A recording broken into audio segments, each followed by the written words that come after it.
नमस्कार, श्री स्वामी समर्थ। आज आपण हळदीचे लेपन का करावे व कसे करावे ते बघणार आहोत।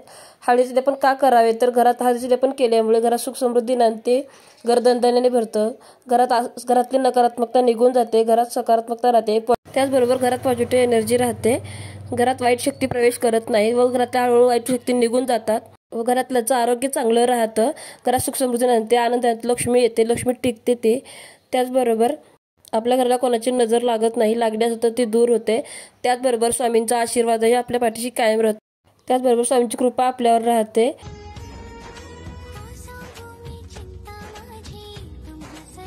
हळदीला पण कसं करायचं ते आपण बघणार आहोत।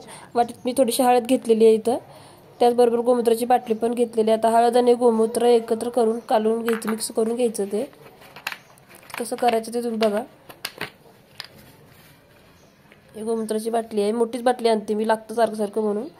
तर हळदीचे लेपन दर अमावस्या, पौर्णिमा, गुरुवारी, शनिवारी, छोट्या मोठ्या सणावाराला हळदीचे लेपन करायचं असतं, ते शुभ असतं।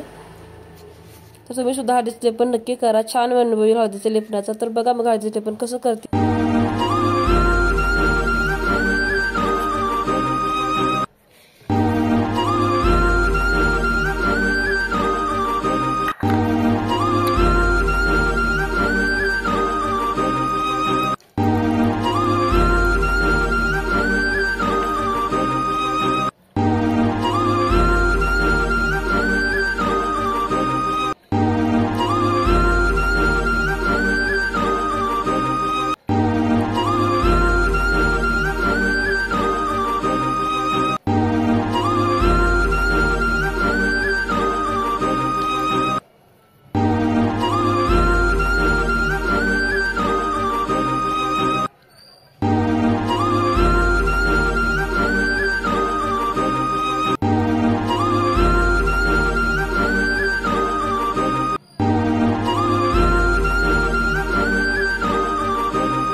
तर अशा प्रकारे आपलं हळदीचं लेपन झालेलं आहे।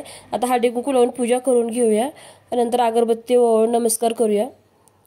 तुमच्याकडे फुलं असते तुम्ही लावू शकता, माझ्याकडे नाही आहेत म्हणून मी नाही लावली। हळदी कुंकू लावून अगरबत्ती ओवाळून घेतली। तर माझं हळदीचं लेपन करून झालेलं आहे। तुम्ही सुद्धा हळदीचं लेपन नक्की करत जा, गुरुवारी, शनिवारी, अमावस्या, सणावाराला नक्की करत जा हळदीचं लेपन आणि छान अनुभव घ्या।